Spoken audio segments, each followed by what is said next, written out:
My name is Katie Naples-Mitchell. I'm the program director of the program in criminal justice policy and management here at the Kennedy School in the Malcolm Winger Center for Social Policy.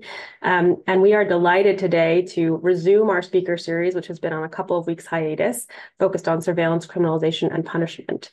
Today's topic, as you all know, is on digitally mapping social networks with a focus on RICO, electronic monitoring, and surveillance of gangs and protest movements. And we have two wonderful speakers who I'm going to introduce momentarily. I want to give a few announcements at the beginning. We have two more events following this one. The first is on April 17th next week to focus on surveillance within prisons. And then the final event of the semester is on May 8th with a focus on kind of counter mobilizations to surveillance. And as all of our events are, this one is being recorded. So if you miss it or want to send it to somebody after the fact, we will post this on YouTube and on our website. And we try to encourage engagement during the conversation. So if you have resources to share or questions you want to ask, please, by all means, include them in the chat. And we will also use the chat as a cue for questions at the end when we pause for audience engagement. You can also at that point raise your hand if you want to ask a question, and we will allow people to ask their own questions directly. So we'll ask you to unmute if you want to, but of course you can decline. And again, if you have resources to share or articles that are mentioned, we'll try to dump those into the chat as we're talking so that we can have as enriching an experience as we can.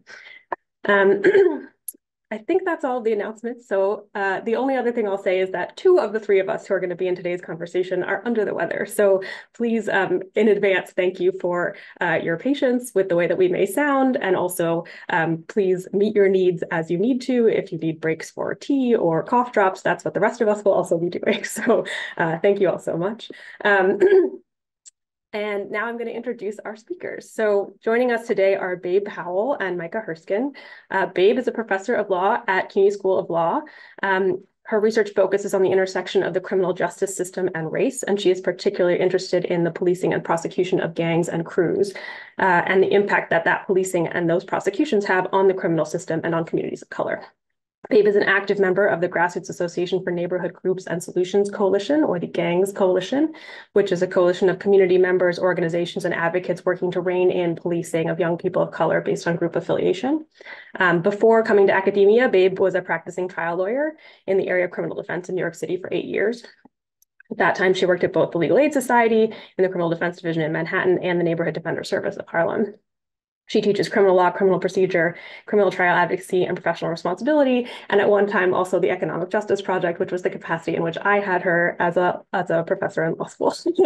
And Micah is an organizer, writer, and law student, and is active in abolitionist movements against police and jail expansion, and has written for publications including New York Magazine, Scalawag, MSNBC, Prism, Teen Vogue, and Race and Class. Prior to beginning law school, Micah was a policy advocate at the Southern Center for Human Rights in Atlanta, Georgia.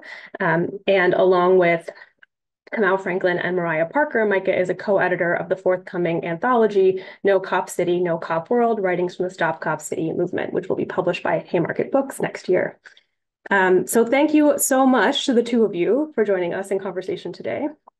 And I figured we could start with laying a foundation and defining some terms, and in particular by unpacking what we mean when we say the criminalization of social networks. So just a little bit of exposition. We're here to talk about kind of two different versions of the same phenomenon in terms of policing and prosecution, and kind of on opposite ends of a public safety spectrum, right? On the one hand, we have criminal gangs, which are often painted as the worst of the worst, right? People who are hardened and engaged in violence and retaliation and turf wars. And at the other end, we have a protest movement engaged in civil disobedience and some kind of public disorder offenses and property destruction. But the rhetoric about these formations often obscures the reality of who might be involved in them.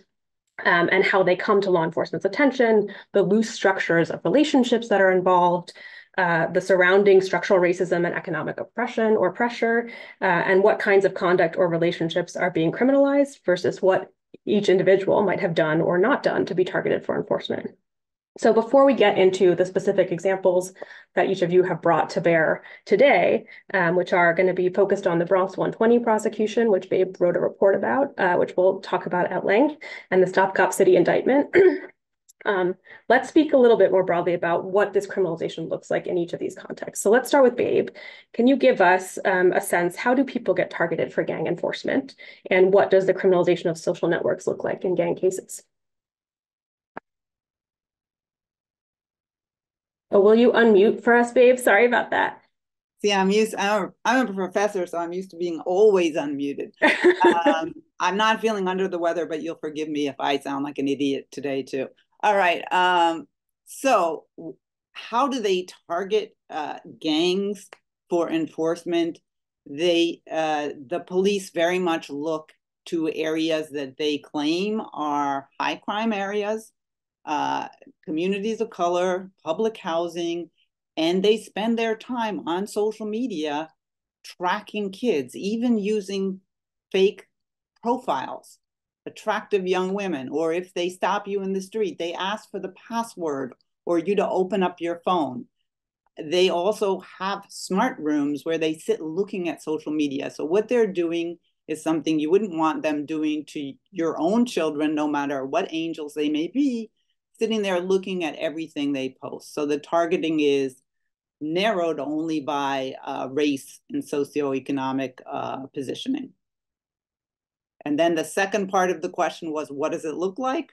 Kind of came into the first part, but it's taking screenshots of photos of you and your friends, subpoenaing Facebook, Instagram, TikTok, Snapchat. Snapchat doesn't go away, guys. And also getting even the DMs. And for our clients, oftentimes somebody will be locked up. So they also keep track of every last jail call and even have voice recognition to see who's there. So it is really all the informal conversations are mapped. They listen to them, they watch them, they save them. It's not about prevention. They wait and wait and wait, and then maybe build a big case someday like the Bronx 120. They're not protecting, they're not preventing, they're waiting.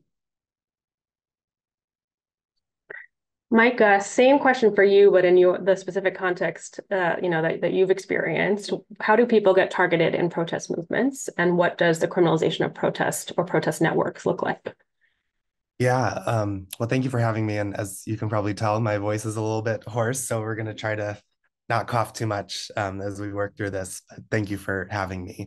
Um, so I'm sort of coming from the Atlanta organizing context, the movement to Stop Cop City, and even before the Stop Cop City movement, of course, protest movements have been targeted for a long time by police, and that really ranges, a broad spectrum from, I think of in 2020, there was sort of like the proactive targeting where, cities like Atlanta passed curfews saying that, people needed to stay inside their homes, be off the streets after a certain time. And of course, those curfews were, selectively enforced in downtown and not in midtown where people were, walking around. So, there's that sort of like proactive laying the basis to criminalize protest movements. Then there's, of course, mass arrests, which we've seen again and again and again in the past couple decades and before, during protests. And those, even in Atlanta, just as of several years ago, would often just lead to relatively low level misdemeanor charges like pedestrian and roadway or criminal trespass or something like that. And those were, even though it's very serious to have any sort of arrest and it can have consequences for your life, often those charges from those mass arrests, could be dismissed, and would often go away. But then, sort of along the escalation, police, in terms of looking at protest movements, will also target who they think are leaders. And so I think of protests in Atlanta where cops would follow those who they identified as leaders back to their cars after protests and arrest people then, even if they knew that it wouldn't be a legitimate arrest ultimately. They would go through with it. And then most recently, and I know this is what we'll talk about a little bit later, is we've seen this like really extreme escalation where protests are being cast as basically criminal enterprises and these sort of formal yeah, formal criminal enterprises that have to be investigated and destroyed through prosecutorial power. And that includes social media monitoring, all forms of surveillance. In Atlanta, it's looked like cops digging through people's trash and finding, their journals and using that as evidence, executing raids on people's houses. One quick example, since we're going to be talking about Atlanta a bunch later, and I know that Heather is on this call, who was part of what I'm about to talk about in Phoenix in terms of the organizing. But, just in terms of the ways that protest movements are criminalized, in the wake of the 2020 uprisings, Phoenix police and prosecutors basically put together this, completely false theory that a group of protesters who chanted ACAB, all cops are bastards, in the streets were part of this fake ACAB street gang, and they prosecuted them accordingly, saying that this, is this violent group with these, extremist tendencies. So there were a bunch of felony arrests, a bunch of misdemeanor arrests. Prosecutors were seeking gang enhancements for dozens of folks who were arrested. And ultimately, organizers were actually able to defeat those charges, and not just defeat them, but actually bring a bunch of consequences for some of the police and prosecutors who were involved. But this is just an example of, as I think protest movements grow in the US, they are really ratcheting up the penalties that they're looking for against protest movements. Yeah, thank you both so much for those answers. I think that's really helpful framing. And I also think it immediately helps us see that even though these are really sometimes two different populations, sometimes directly overlapping populations, right? That they're treated very similarly in terms of the tactics, in terms of, thinking about following people from a protest to their car, right? It evokes the same thing as like a field interrogation in a public housing development, right? That people are being monitored in similar ways. Each of those is becoming a data point or becoming an opportunity for the police to remove that person temporarily from their community and then use that in an effort to build a bigger case or to understand the network dynamics. So I really appreciate those answers for thinking and problematizing to what extent these are based in specific conduct of harm and violence versus kind of looking at someone's associations and their place, who they are, where they go. So turning next to one more set of framing questions before we get into kind of the specifics of these contexts. What are RICO charges? What is that law? And how are conspiracy cases different than other kinds of criminal cases? So in particular, how do RICO charges allow for relaxation of some of the basic principles of criminal prosecution, including what prosecutors have to prove and whether people can be tried again for crimes they've previously been tried for without violating double jeopardy? So Babe, maybe you can start us off and then Micah chime in with any additions. Okay, you've asked a pretty complicated question, but I will try to keep it relatively simple. The Racketeering, Influence, Corrupt Organization Act was originally intended, at least that was how it was kind of framed, to tackle group criminality, but the criminality of organized crime. Like whether a group was formal or informal, we can still tackle that kind of crime when it influences the legitimate economy. Like that was the hook, that federalized group crime. It was intended for organized crime, the mafia, and white collar crime. Highly sophisticated, affluent people who could hide their conduct. Was not created at all for people marching in the streets or for kids posting everything they do on social media with, not 25 cents to their name. Why do we use RICO against, I'll stick to gangs because I want Micah to have his topic for himself. I do assign the protest cases to my students as well. But we use it because it allows us to spend much of the trial or the indictment, most people have to plead guilty because the exposure is so great, proving that there's an enterprise, taking every bad thing that 120 kids did over a decade, selling some weed here or some other drug there, or getting into a fight or stealing somebody's book bag, or even worse, but we can we spend our time proving that this group is a criminal enterprise by proving a pattern of bad acts.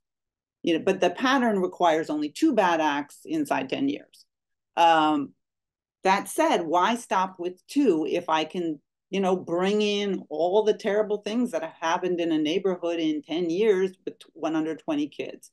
What it misses is I am not responsible for my cousin's, robbery spree or whatever else. The theory is because we are an informal group, we are a crew, we come from this neighborhood and we have a name, that is a criminal enterprise. How does this law relax the normal burdens and limits on prosecution? Normally, if I'm charged with a crime, like I robbed Micah, Thursday at 5 p.m., they can't prove that I robbed Katie last week. That's a prior bad act that shows propensity, but doesn't give one fact towards the idea that I robbed Micah. But if they say I'm in a criminal enterprise that does robberies for one of its acts, they can prove that Micah robbed people and Brian and Hope and Heather and everyone, here's all the robberies for 10 years and here's all the other bad acts. We're proving that this is an enterprise. So we can bring in all the conduct by anyone that we say is in the group. We can kind of overwhelm the jury with birds of a feather flock together. Here's Babe in all the pictures with her friends, arms around each other. Those are the same, robbers or shooters. So the evidence that comes into a particular person's case is any bad act that the prosecutor wants to say is in furtherance of the criminal enterprise. It is overwhelming and impossible to defend in a case like that. Also admitted any statement of a co-conspirator. So whether or not that person testifies, I can just bring in their statements. There's no opportunity to cross-examine because it's supposed to be a statement in furtherance of the conspiracy. So I can bring in all the social media posts, which is like, the ops better watch their back because they hurt so-and-so for 10 years. Overwhelming. Yeah. I don't have a lot to add. I'm so glad that there's a law professor on the call because I'm still just in my first year of law school. So definitely can't. You're doing amazing. I think that, RICO is just this. There's, of course, state level versions of the federal RICO statute. And, it really is this very, very broad statute that allows the state, whether it can secure a conviction or not, at least allows the state to make out, this case that can just bring in so many different people, even if, as is the case in the Stop Cop City case, they really have nothing to do with each other. And, the standards appear to be so low in terms of, what it actually requires to build a case that, the state can really, at least make out a case in a lot of different contexts. And so we're seeing this in Georgia, where the Georgia Attorney General has brought this Stop Cop City RICO indictment. But at the same time, in Atlanta, Fani Willis, a Democratic district attorney for Fulton County, sort of built her career off of a RICO indictment and RICO case against Georgia public school teachers, mostly Black women public school educators, who were part of sort of this Atlanta public schools cheating scandal. And Fani Willis, the prosecutor, got this RICO case through which she secured 11 convictions of Black educators, basically alleging that the financial incentive for these teachers who are responding to, this high stakes testing environment, that the bonus that they would supposedly receive was like their financial incentive for, this criminal enterprise, which is obviously bogus on its face. So that's one example of how RICO is applied toward these public school teachers. Another case that's ongoing right now is the YSL case in Atlanta, which, if you've heard anything of it, you've probably seen that it's a complete mess, and that the way that it's unfolding is sort of a new scandal every day. But basically, it is the district attorney of Fulton County sort of transforming this record label YSL into a street gang. And this, I think, goes to some of what Babe was starting to talk about in terms of like, there's no if you take some of the, the original intent behind RICO, which, not supporting the original RICO statute either, but there's sort of no power analysis that is coming into these RICO cases of like, where are the people that we are prosecuting with RICO cases in terms of sort of the power dynamic. The people who you end up seeing prosecuted with RICO are the people on the underside of the power dynamic, not people who are like shaping the economic landscape and, intervening in the way that business enterprises occur. And then just the one other thing I'll add about RICO cases is that I think that because they are so broad and so scary, it's really easy to be pulled into a RICO case. I think one of sort of the biggest practical benefits for prosecutors from that is trying to get people to turn onto each other and turn people into, cooperators. And so, it's this really powerful prosecutorial tool that I hope will, face some constitutional challenges. And I believe has, but Babe, you probably know more about that than I do. But I think it's a really stunningly broad prosecutorial tool. Thank you both for those answers. I think that was really helpful, both in terms of laying out the kind of legal view of it and the political view of it. I think that those are such complementary ways to think about how RICO functions. And Katie, can I just add real quick? Actually, yeah. Rightfully noted in the chat that yes, Fani Willis, I should have said, is also pursuing the Trump RICO case right now, which is also a RICO case. Important to know. So there's a lot of RICO coming out of Atlanta and Georgia right now, and it just I think shows how many different contexts it can be used in. Sorry, Katie. No, that's great. And I think part of the question is going back to why, I mean, we'll talk about this later, maybe a little bit, but why prosecutors might gravitate towards this is in part because there are these kind of reduced burdens and more available options, right? And typically, I think one of the things that wasn't said in what Babe mentioned in terms of allowing statements of co-conspirators to be used in everyone's trials potentially, right? That's typically not allowed in a criminal case, right? A co-defendant statement, if it's not being tested by the confrontation clause, by someone's Sixth Amendment rights, then co-defendant statements are usually out of a trial. So there are these relaxed rules that then enable prosecutors to have more power than would be typically allowed in a criminal case, in addition to there being this bigger political dynamic. One other enormous thing that we see in these gang RICO cases too is the RICO charge is different than the underlying crimes. So I did commit a robbery or possessed a gun 7 years ago. I maybe got diversion, youthful offender treatment, have a job, and I'm raising my kids now. That gun charge that I've already pled guilty to and agreed to diversion can be used as a predicate act in the RICO charge.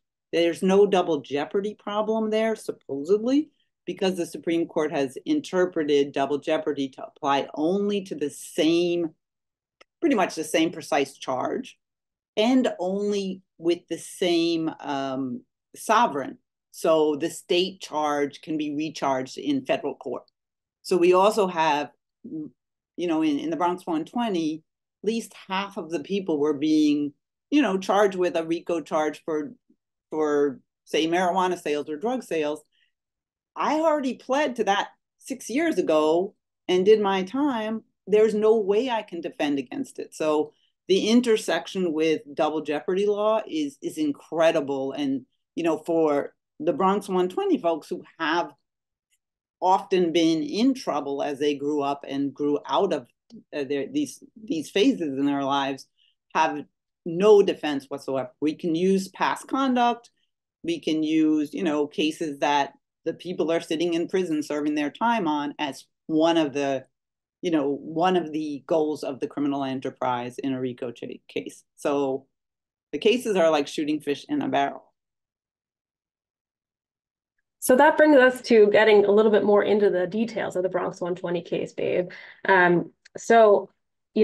This, for folks who don't know, this was a case that happened a number of years ago in New York City at this point. And it was a takedown of a so-called crew in a public housing project.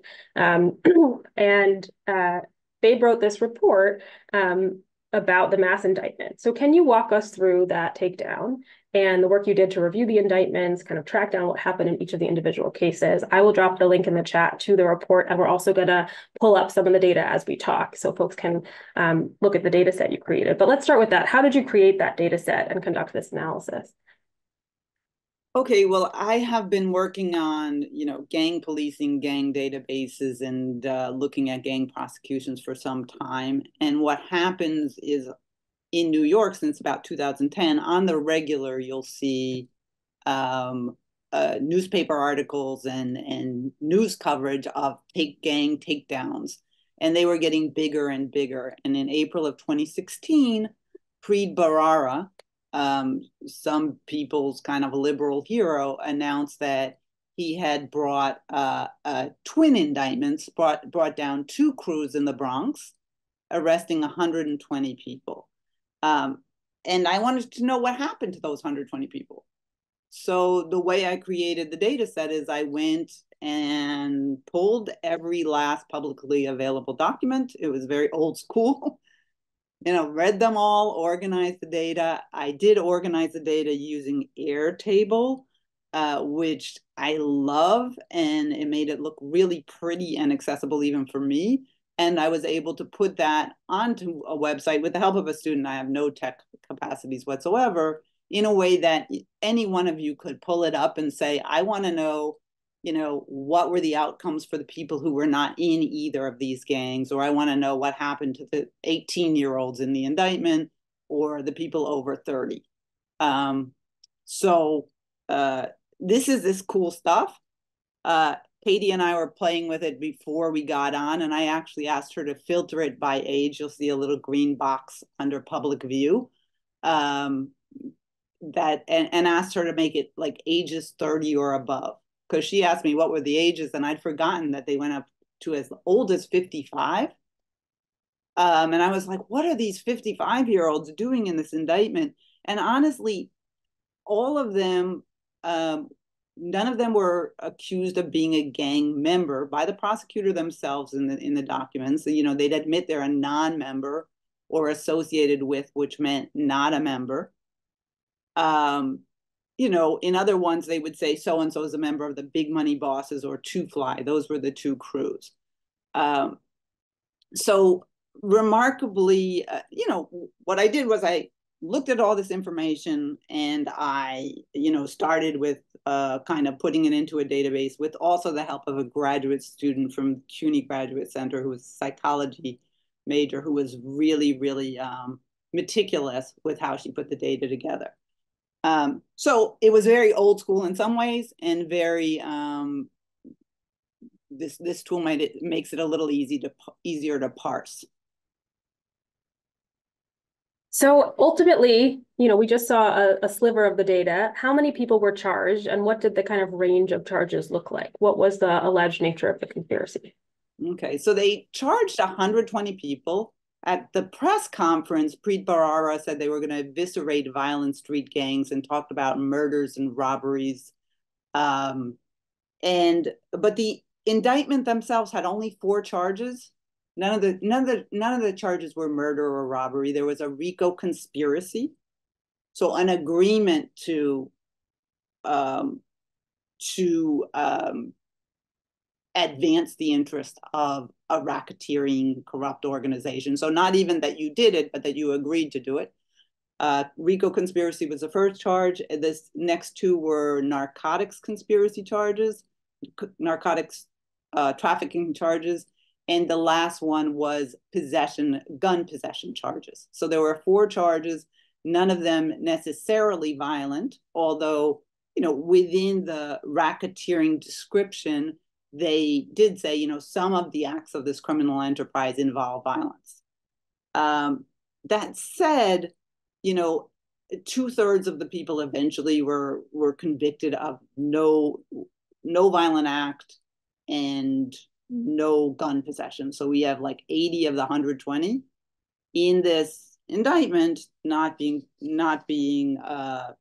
actually convicted of violence at all. So that was fascinating. The 4 charges versus the indictment. and what we found further down the line. Although I think I jumped ahead. No, that's fine. We're going to collapse things. It's good in the interest of time. That's good. Talk as you want to. So I think one critical piece of this, and I may pull up the report charts as we go through this, is kind of what is the background, racial, age, we just talked about a little bit, and socioeconomic context for a prosecution like this, right? Who was targeted and why were they targeted? And I can pull up those data sets, which folks can follow along on that link as well. Yeah, your average age was 25. The oldest 55, the youngest 18. And mind you, this is in an indictment that covers a whole decade. So at the beginning of the indictment, your 18-year-old would have been 9. They were almost all Black. A handful were Latino. And I got race by using like the Bureau of Prisons data and observations. Actually, the U.S. Attorney's Office refused a Freedom of Information Act request that simply asked, like, what were the races, what were the demographics of these defendants, and what evidence was seized. And they gave a blanket refusal to that information. But yeah, Black kids who grew up in one of the poorest areas of New York, and the sentencing memos and submissions show working poor or very poor, people with histories of homelessness, family members incarcerated, family members deported, tremendous trauma, tremendous unmet health needs. So poor Black kids who remarkably 2 out of 3 of them had no felony record despite growing up in these neighborhoods. So pretty astonishing information. Yeah, and one of the charts that you have that I have on the screen right now, I hope folks are seeing this, is the most serious predicate act that was involved. And for, nearly a third, a marijuana sale was the most serious predicate act, right? So it's, I think, not only lack of felony history, but like really low level involvement in this. They're sweeping people in, right? Right. In terms of, I'm going to stop sharing again. In terms of the kind of way this played out procedurally, how many people took their cases to trial versus took pleas? I know we talked about all of the pressure and all of the power that prosecutors have, but was that one of the things that you tracked? And what were kind of the dynamics which led people to plead? Right. Of the 120, 115 accepted plea bargains. All but 2 or 3 of them were felonies, which is really frightening when you have 80 people who had never been convicted of a felony, are now newly branded felons. There were 2 who went to trial. Both were convicted of every charge. And 3, the prosecution themselves declined to prosecute. So 115 pleas. What are the considerations that go into plea bargaining in a case like this? The RICO charge carries a 20-year minimum sentence for most people. For anyone who was implicated in kind of the murders or extreme violence, potential life sentence. But for every last person, your choices are accept whatever you're given or face potential incarceration for 20 years. They were also almost uniformly held before bail, held before trial. 101 of them were remanded, denied any bail. It wouldn't matter if they had $500 million. They could not get out of jail, 101 of them. The 19 who were released, 15 of them had the prosecution's consent and were subject to house arrest. So essentially, these people were serving their sentences before they got in. So your choices are fight this case and maybe get 20 years, fight this case, this will likely take 2 to 3 years, or take whatever deal is being offered. So yeah, people have to take the deal. It's pretty remarkable because, I've got many defense attorney friends, and you can see the occasional case where someone goes to trial and they may acquit. They don't usually of substantive offenses, but they'll always convict of the conspiracy. And in federal court, you can be sentenced based on acquitted conduct. You can be sentenced based on the conduct of the whole crew. So you might say, how could a marijuana case turn into a felony? That's a misdemeanor when it was a crime in New York. It's not even a crime anymore. But they use okay, if we have 160 people in your crew selling marijuana for 10 years, if they sold 1 ounce a day, that would add up to 100 kilos. So people are being, they're in the situation where they have to plead guilty. And any good lawyer will spend a lot of time and make sure that they do. So I'll stop there, but 115 guilty pleas. And the 2 who went to trial, I read those transcripts. I'm pretty confident that they're innocent. That's the consideration that goes into fighting it. One was not a gang member. They were saying that he sold marijuana, giving a discount to the gang. That was their theory for how he was associated. And,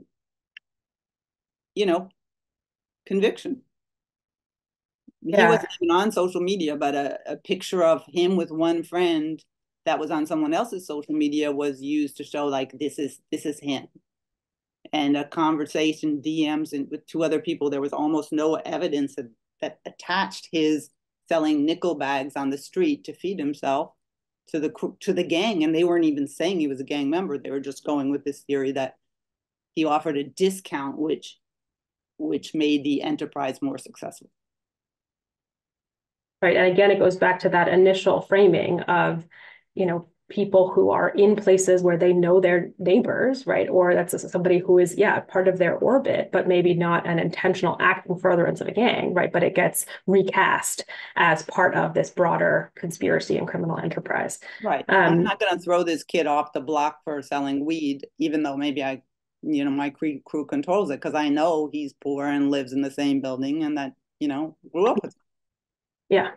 In the other case, they used music videos as a confession in a case where they said that this guy handed a gun to the actual shooter in a killing. The actual shooter in the killing got 27.5 years. This guy, for the audacity of going to trial, got 55 years, twice what the shooter got, what the killer got, on top of a life sentence. So, and the social media, just his music, which is what he did, was the most powerful evidence against him. Now I got to shut up and give Micah some space, because we're gonna pivot to doing the same kind of redux of the Stop Cop City movement and indictment. But I'm gonna put a pin in that last question in the list, Babe, which is, what were your recommendations and suggestions for future research? And we can kind of loop back to that at the end together. So Micah, let's start with some basic framing about the movement itself before we get into the way it's being criminalized. What is the Stop Cop City movement? Yeah. God, sorry again about my voice, everybody. Hopefully people can understand okay. So the Stop Cop City movement is based in Atlanta, but it really has become sort of this, national and international movement focused on stopping the destruction of up to 380 acres of forest land in Southeast Atlanta and the construction of this massive police militarization facility known as Cop City. It was sort of dubbed Cop City by activists in sort of mid-2021 when the struggle really began, because it includes plans for this mock city block within it, where, following the 2020 uprisings, police, found themselves overwhelmed by protests in a lot of ways. And this facility includes sort of this mock city block that has sort of, this replica little city for them to practice their various tactics in. And so people have been fighting, this for a long time at this point, and people have come to it from a lot of different reasons. And so, just to name a couple of them, of course, there's sort of the abolitionist I think it's really an abolitionist movement at heart, which basically says that, especially in the wake of 2020, what many of us were in the streets calling for was an investment in, community resources and all of the things that people really need to feel and to be safe. And people were saying, take money from policing, where we currently give so much of our municipal budgets to, and invest in the things we actually need. And the city of Atlanta and sort of its both state and corporate ruling class structure decided instead to try to build Cop City. And so there's of course the abolitionist motivation. There's also the environmentalist sort of thrust of the movement, which is saying you have this forest land that is in sort of a disinvested part of Southeast Atlanta, a majority Black working class neighborhood that's already subject to a lot of environmental racism, already has flooding and increased temperatures. And now you want to destroy this sort of last bulwark against, the impending climate crisis and, give it to cops and concrete. And then there's even, just people who have been motivated by a lot of other reasons. So, I know we don't have a ton of time, but this facility would be built on land that is owned by the city of Atlanta, but is outside of city limits, which basically means that it doesn't have to go through many of the normal transparency processes that such a proposal would normally be subject to. They've, cut a lot of corners. Again, there's not time to really get into all of this, but the sort of structure of funding is that part of the funding is coming from the government of Atlanta. There's a bunch of federal tax credits involved. And then there's also a massive amount of private funding for the facility. So it really is this sort of public-private partnership that people have been fighting. Tremendous. So in terms of the things that really drew law enforcement attention, what are some of the tactics that activists have employed to bring attention to these issues? Yeah, so the Stop Cop City movement is a decentralized movement. Like I said, it's been working since 2021. And just to give a broad, a broad scope of the movement, in sort of the first summer of 2021, people were, people did what you often do in campaigns, started canvassing, knocking on doors, telling people about this proposal, what's happening, in your backyard in Atlanta, having rallies, marches, protests, going to City Hall, doing public comment, contacting our elected officials. And after that moment, despite this massive campaign, it resulted in 17 hours of public comment, most of which was against the facility. The city council approved it anyway because of sort of the way that power works in Atlanta. There were these really powerful, corporate and state forces behind it, even though the people were really against it. And so that's often a time when, movements, end or falter or, lose steam.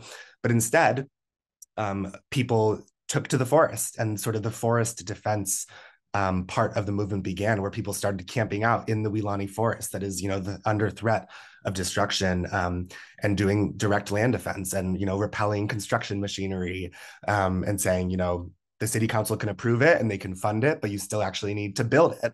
And, I think part of the praxis of sort of, again, this really decentralized movement was that you also, you need contractors to build it. And so let's put pressure on the contractors and say, hey, we do not support this project. Don't move forward with this project. This should be as costly and uncomfortable for contractors and the broad network of corporate funders behind the project as possible. And so it has really looked like, sort of everything from canvassing and protests and marches to land defense. And then sort of at its most radical moments, people have, engaged in direct sabotage of construction machinery and police equipment, that's gone towards trying to destroy this forest and build Cop City. So you have seen, contractor equipment has gone up in flames in the middle of the night, with people, this, again, in this decentralized movement, people taking individual action and saying, if you try to cut down this forest, your equipment's going to get burned.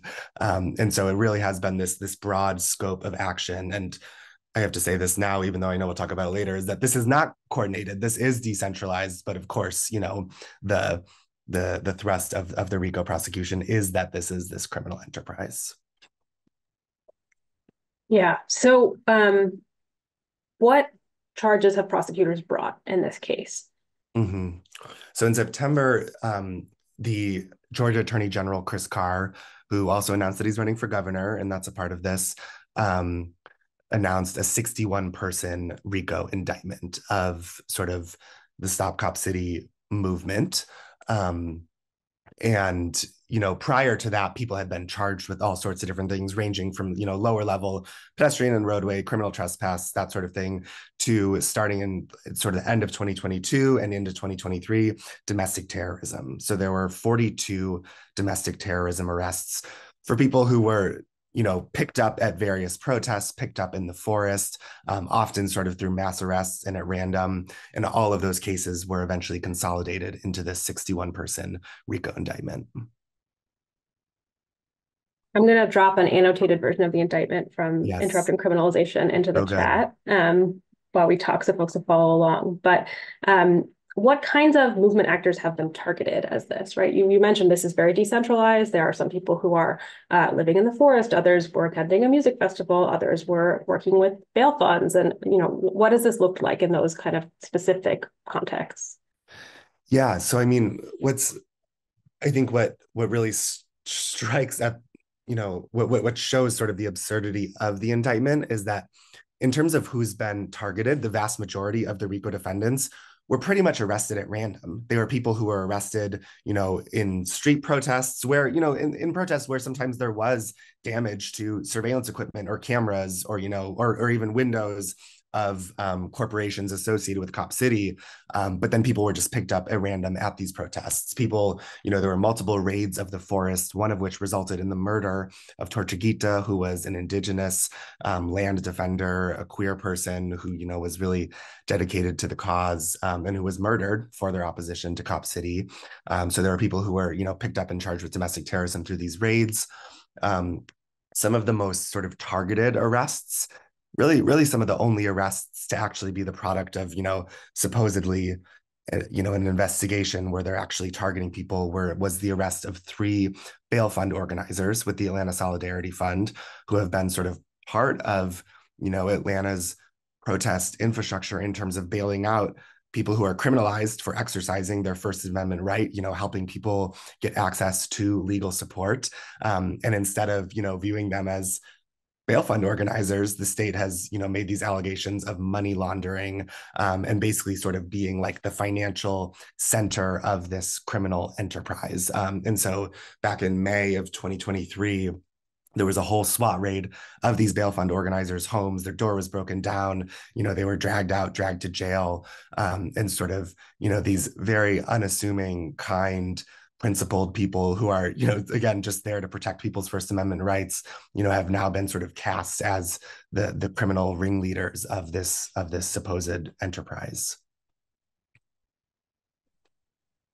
So procedurally, the case is still, unlike the Bronx 120, where we don't have the outcomes in these cases, right? But I'm wondering if you could maybe give us a little bit of background about, how people are engaging in collective and individual defense in the face of what's happening right now with the active prosecution. Yeah, so just in terms of where the case stands, 1 out of the 61 defendants filed for speedy trial, and that sort of started and then stopped and is now being litigated as to whether their sort of speedy trial right was violated. So really, there's nothing happening. Supposedly the other trials were supposed to start this summer. It's absolutely not going to happen. The state has continually missed discovery deadlines, has been really inconsistent in the discovery it's provided. When you have you have the YSL case that I mentioned earlier that is, I think, like in the high 20s in terms of defendants. This is 61 people. It's just like completely unmanageable for the state. I think it's going to be very difficult for them to actually, manage this prosecution. So that's just to say that, I think any sort of trial is still a ways away. I'm sorry, I have such brain fog. What was the other part of your question? No, that's okay. In terms of, and I understand that you don't want to disclose anything that might be, it would impede people's success, but are there, collective or individual defense strategies that are happening? Yeah, I mean, so, I won't speak, to the case as much as I'll just say that something that's been really beautiful and powerful about this movement, and something that actually the state is directly seeking to criminalize through the indictment, if you read this annotated report that Interrupting Criminalization did, is solidarity and community care. Like the indictment, basically what they are alleging is this criminal enterprise is basically what they say, a group of people who care for each other, who believe in mutual aid and solidarity. And I mean, it has been really beautiful throughout the movement to see that, you know, every time people are arrested that night, there are people outside the jail vigiling, you know, providing support, playing music, saying, we see you, we love you, you know, and connecting it to broader struggles, saying, you know, we want to free you and we want to free everyone in this jail, because Atlanta's jails are, you know, as all jails are, but, you know, Atlanta's jails are just notoriously violent. Just today, another person died in the Fulton County jail. You know, it's just been absolutely obscene, the levels of violence, you know, that happens in Atlanta's jails. And so, you know, mutual aid and solidarity and care have really been fundamental to this decentralized movement. You know, there's been food distributions, you know, like I said, there's vigils, there's lots of community and political education, you know, people just really determined to care for each other. And I think that shows up across all parts of the movement, including, you know, people trying to support those who are facing charges. It's had a really serious toll on people's lives. It's impacted their, you know, ability to get jobs, to get housing, to care for their children. And so people are trying to step up and, you know, help provide the support that, you know, the state has actively stripped away from people. Yeah, that's thank you both for those overviews of these specific contexts. I think we have about 25 minutes left in our talk, and so because we go to a quarter of, so I want to maybe ask one more question and then pause for others in the audience to engage. So I think I'll pivot to kind of the big public policy takeaway from this discussion, which for me, you know, more than 15 years ago, the Justice Policy Institute published a report, which I will drop in the chat, which detailed sort of the lack of evidence for the replicability or the success of many models of gang enforcement in terms of reducing violence in the long term, right, which is theoretically the goal of these criminal prosecutions. And given what we know about mass indictments and enforcements in general, you know, to what extent do these kinds of approaches enhance or undermine community safety? And I think these are especially poignant questions when thinking about a movement that itself is trying to have a different conversation about safety and who controls it and what the political and power dynamics are involved in those questions. And, you know, the next kind of follow-up for me is what are some alternatives that might better achieve community safety goals, and how are organizers and directly affected communities pursuing those kinds of alternatives and building that safety for themselves? So that's a bunch of loaded questions. So maybe we can start with Babe and then go to Micah. I think there may be common threads across these contexts for this part of the discussion.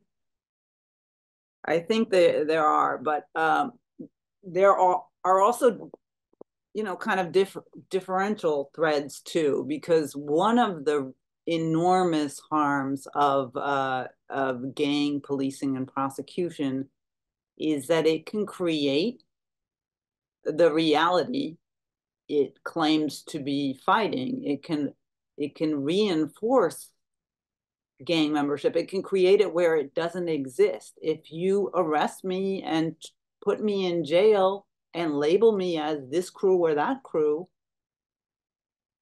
I often have to affiliate. If you take me out of my home, I lose my job, I'm out of my educational, whatever I'm doing in life, I'm away from my kids, and put me in jail or prison and give me a felony record for years. Oftentimes, gang ties can be created in jail. And certainly the typical process, which is people just mature out of gangs. Typically, a person who's gang affiliated usually kind of matures out within a year or two. It's a very temporary phase historically. You know, it's like you and your high school friends kind of drift apart and you're not doing the same things anymore. You know, and then in these cases, you take very minor conduct and treat it like major felonies. So we're massively criminalizing people for the conduct of others. You know, we'll indict 120 people and say it's about murder, and 114 of them have nothing to do with the murders. And 3 of the murders are already solved years before. It's expensive, it's destructive, and the harms are not limited to the individuals who are indicted. Their families suffer. There's tremendous trauma in the raids. They are militarized. They break down the doors with battering rams at the crack of dawn or before, and put guns to everyone's head. Grandma, your little brother who's 3. And all this in a world where crime is at historic lows, youth crime is at historic lows. Crime in New York City is down 80% from where it was in 1989, 90. The gang raids have not moved the needle at all. Before I got on here, I looked at ComStat for, the 49th and 43rd precinct. Nothing's different. Crime is great. And yet we are just systematically going through poor neighborhoods and scooping up another generation, and oftentimes months or years after the conduct, and taking them away. That means it's more likely that they will, be victims or victimizers in the future, that their children will be left without a full family, and that they're more likely to be victims of crime. And by the way, they use victimization as one of their data points. When they say collect all information on anyone, the prosecutor's manual on this says bystanders, witnesses, victims, or perpetrators. Like every last person is suspect in these communities. And the harm that these kind of raids is doing to public safety, incredible. And then the way they build the cases is also using cooperating witnesses. And the people who cooperate are the ones who are in the most trouble. So you will see people who have indeed been shooting others in the neighborhood for years, getting a deal that allows them to walk out the door when the case is done, while incarcerating others for whom the evidence is weak or the incident is remote, who aren't committing crimes on a daily basis. The cooperators are the people who are most in trouble, for whom there is the most evidence.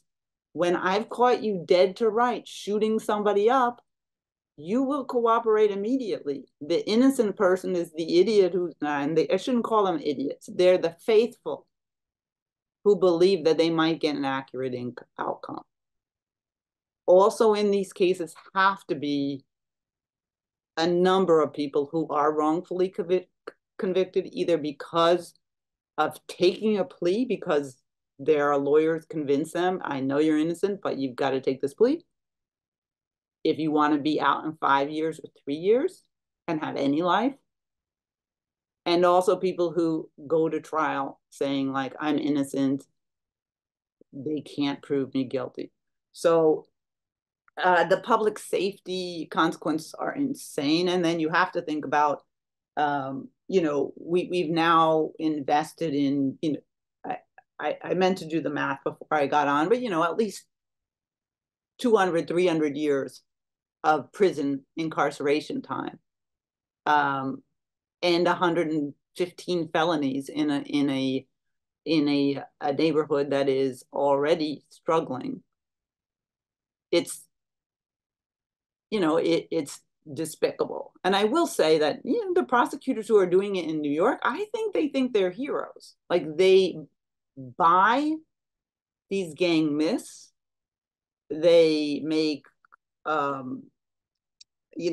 press releases that serve to make all New Yorkers think we have a gang problem, when gang crime is well less than a 1% of the crime in New York. So it's, it also feeds into the enormous and kind of re-emerging and strengthening racism and fear that we see in our society about immigrants, about people of color. So, any way you cut it, public safety is not being served by these prosecutions. It's being undermined massively. And there is a concern, going to the report that Katie points to, the work of Judith Green and Kevin Pranis, that cities like LA and Chicago have been suppressing gangs for years. What that's got them is a more entrenched gang problem. Whereas New York City used outreach workers through the 60s, 70s, and we don't really have organized gangs. In fact, they're crews or block crews. So they'll, here's the 5 blocks they have. But we may very well be moving ourselves into a world where we have organized crime because we're incarcerating so many people for so long. And nothing builds a social network like putting them all in the same building, which is also another part of this, right? Is that actually the enforcement may itself reinforce a gang structure just inside of prisons too. Micah, will you end us off and then we'll break for questions? Yeah, I think that, I think that in a lot of ways, this goes to the question of just, what makes people safe. And I think that, the gang theory, the RICO theory, basically seems to say that there are just some really bad people out there. And if you can round them up and put them in prison for a long time through gang enhancements and through the RICO statute and whatever else it is, then we'll finally be safe. And as Babe just spoke to, and as we can look around with the largest prison system in the world and mass surveillance, people still don't feel safe. That's clearly not the way that this plays out. Instead, I think that criminalization basically entails sort of systemically setting people up to fail and then trying to pick them off one by one. I think another way of looking at safety, though, is sort of the abolitionist view of safety, which asks, what are all the different things that people need to feel safe in their homes, at work, at the park, at the store, at the gas station, when they're going for a walk, wherever it may be. And sort of asks us to look at, the kinds of conditions that can produce safety and that, can lay the foundation for, well-being, as opposed to the foundation for harm, which I think is, what you all were just speaking to in terms of, actually destabilizing people. And so, in terms of programs, in Atlanta, there are a lot of cool programs. So, just to give a really concrete example, the Policing Alternatives and Diversion program in Atlanta is basically a non-police response team that you can call through the 311 line. And basically a totally non-police team can, show up and, offer support to whoever, might need it, and, has a bunch of different resources, can connect people to housing, to food, that sort of thing.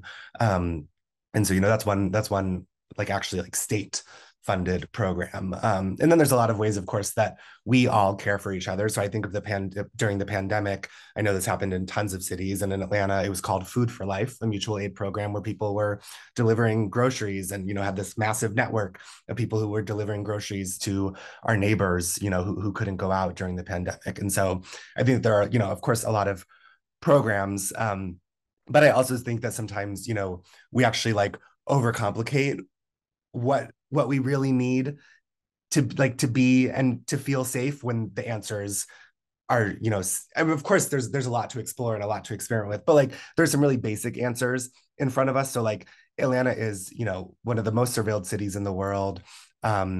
It has, we pour a third of our budget into policing. We have all of this public money that goes basically into private development projects. We're constantly like we have a lot of public money and we're putting it into things that are not making people safer. Meanwhile, Atlanta has decimated its public housing. It has a massive gentrification crisis, a massive housing crisis. Even projects that start with good intentions, like the Beltline project in Atlanta, which I won't get too into the weeds, end up being these engines of gentrification because of the funding structures. So like there are very just basic things where like, of course, no one's going to be safe if they don't have stable housing. And if, they don't go to a well-funded school, and if we don't have streetlights and green space and bike lanes, and public transportation and arts and culture, just there's so many, I think, really basic building blocks of safety that people are working to build all the time. And what, the way that I guess I'll end is that I think that something really powerful about the Stop Cop City movement is that, people have consistently shown up to City Hall to speak to their representatives and say, we do not want Cop City. Don't pour $67 million of public funding into Cop City. That won't make us feel safer. And probably maybe most people on this call, certainly most people who showed up to that, meeting would not describe themselves as abolitionists. But what they consistently spoke to is they were asking for, better funded schools. They were asking for mental and physical health care, for affordable housing. to fix the potholes in their streets and in their neighborhoods. They are asking for childcare, lots of different public services that I think actually are at the heart of sort of an abolitionist conception of safety. And so I think that, the answers are all right there in a lot of ways. And, it just takes actually being willing to, build and invest in them. Phenomenal. Thank you both so, so much. So we've got one question already in the chat, and then we've got one hand up. So let's start with Heather. Do you want to unmute and ask your question, and then we'll come to Kathy? Sure, thank you. I hadn't planned to ask it. I thought I'd just put it in the chat. But would the panelists be able to speak to the monitoring of Indigenous protesters who are often erecting blockades or protests for social justice, environmental justice, and increasingly protesting for an end to gender-based violence against Indigenous women and girls in the US and Canada? Thank you for the question, Heather. This may be beyond the expertise of our panelists. I don't want to assume anything, but I do want to say that, I think the same tactics that we're talking about here have a different layer when you add the gendered lens, right? And I think we've talked a lot today about the way that these racial dynamics play out, but you're adding the layer of indigeneity and race and gender all at once. And so any kind of intersectionality lens is super important for thinking about the way that power dynamics are playing. I just wanted to offer that immediate framing, but I don't know if Micah and Babe have any additional comments beyond that. But I think it's a super important question and one that maybe we should focus on in a future event. I'll say I see the common link as, the surveillance will be about any kind of civil disobedience, like you destroyed something, you trespassed. The ACAB were just like walking down the street and pushed aside a barrier. And that was their kind of criminal conduct. So what they do is they redefine the movement, the purpose for my gang kids just to hang out with your friends, for our protesters to save a forest and to not invest in a massive policing training facility that's unnecessary to Atlanta. It's far bigger than any in the world. And for these Indigenous women and girls for safety. But they will use the same tactics. Like we can map your whole network and then we can find, the 2, 3, 4, 5 people who say, I'm going to fight back. That's part of my resistance. That's how I want to do this. And they will tar the whole group with it and bring these kind of cases, which chill speech, chill association that are really devastating. When somebody brings criminal charges against you, it is hard to keep showing up and to keep fighting and not to want to stay home. And some people will do it regardless, but many, many people will say, I'm not going to that protest because I don't want to be one of the people who's dragged in. I have a kid to come home to, or I have other things. So I cannot say I'm an expert, but the same tactics are used across the board. I think they're often tested out on Black and brown kids and then expanded, but maybe they were tested first on Indigenous people. It's a race. Yeah, and I'll just quickly, this is not directly responsive to your question, but just quickly lift up that, even in the Stop Cop City movement, there have been some really intentional efforts to bring in our Indigenous comrades and some really powerful moments of solidarity. Maybe a year or so ago now, an Indigenous delegation came and actually delivered an eviction notice to the city of Atlanta and the Atlanta Police Foundation saying, we are not allowing you to build Cop City on stolen land.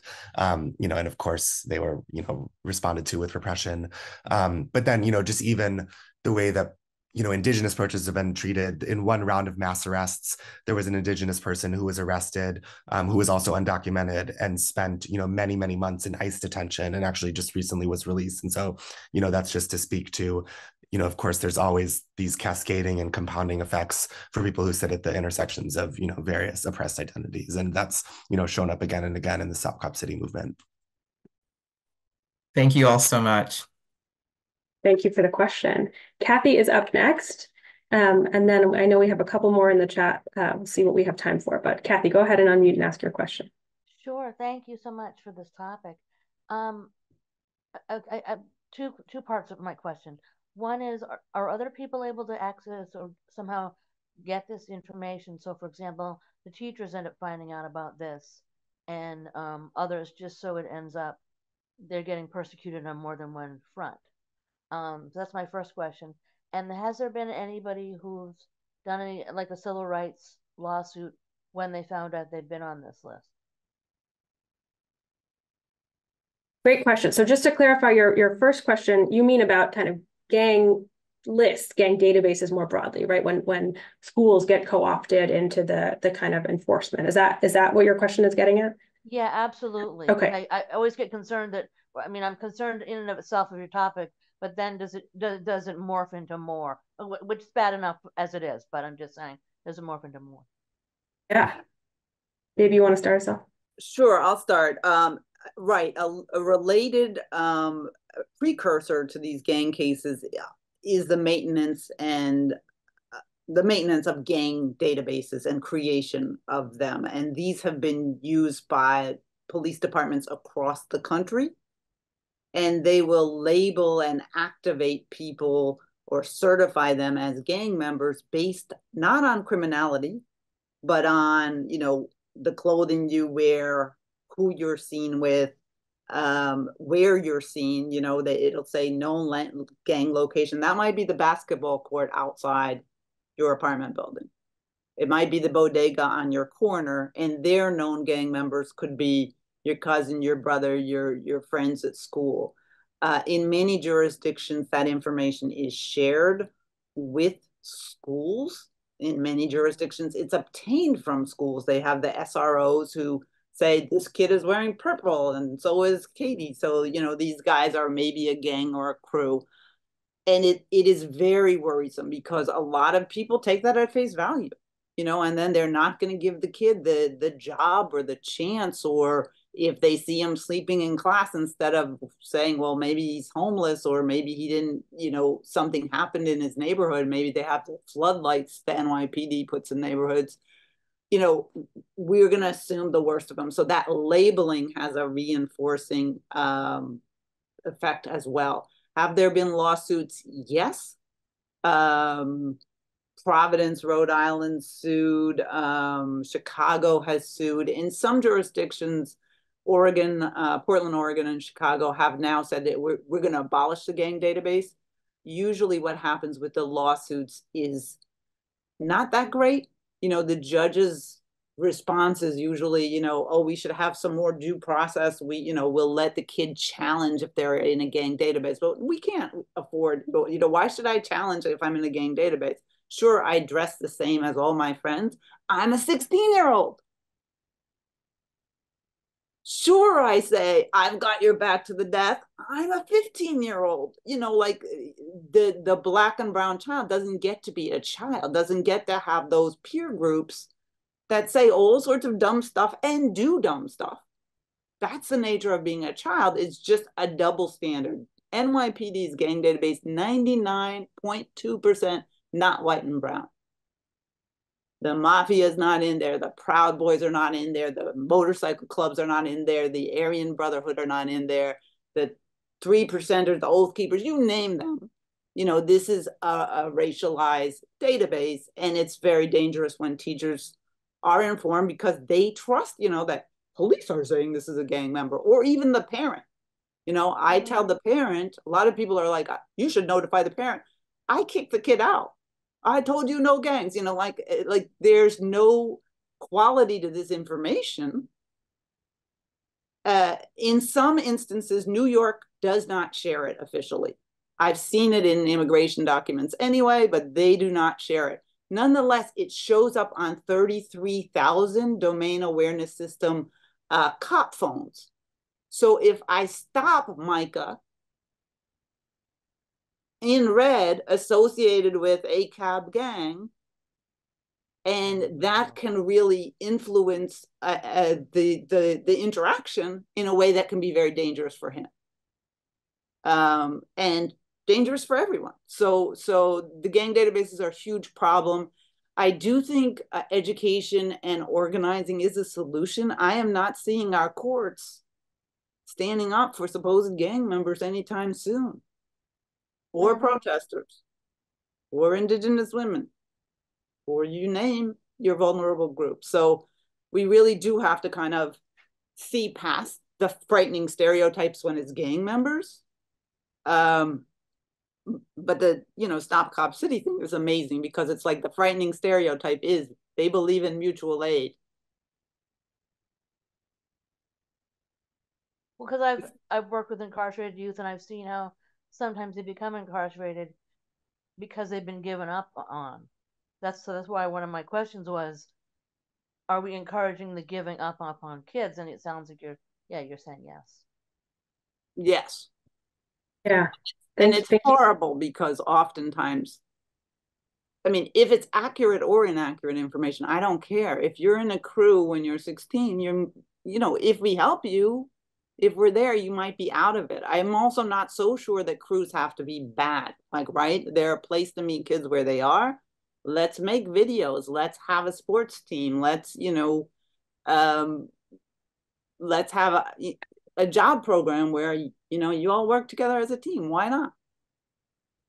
Thank you. We have had more questions in the chat, but I also want to be super respectful of the speaker's time, and especially because I know we've already taxed Micah's voice. I'm going to ask one question that was messaged to me as more of a invitation to all of us, because I think it is a good question to end on, which is, how can we disrupt the complicity we are asked to participate in when we are summoned to sit on panels that vote to indict these cases? And I hope we all take that question out the door with us and think about it, and think about what you would do and what questions you would ask as a grand juror in these cases, in light of all of the information that was shared here today. I want to thank both Babe and Micah so much for your time today. And folks, we do post these videos, and we'll share the resources as well that were shared in the chat on our website when things get posted. Major thanks to Brian, who edits the videos and gets all that up on our website. And thank you to Babe and Micah for being here with us today. Really appreciate your time. I'll just quickly say, I just dropped a toolkit in the chat. Were you asking us that question, or was that just for everyone to ponder? No, I think it's more of a rhetorical question. Oh, I'm sorry. Okay, well, jury nullification. But if you wanna add directly, Micah, I mean, I think no. yes. I dropped a toolkit in there about jury nullification. But yeah, thank you for having me, and thanks, Katie and Babe. Yeah, thank you. And for anybody, I still see a hand. My email is babe.howell@cuny.law.edu. I'm City University of New York Law School, so you can find me easily online, and my information is on the Bronx120.report website as well, as is the report, which is a really easy, quick read, though depressing. And great meeting you, Micah. Thank you, Katie. Thank you both so much. Take care, everybody. Thank you to everyone who joined us. Have a great night.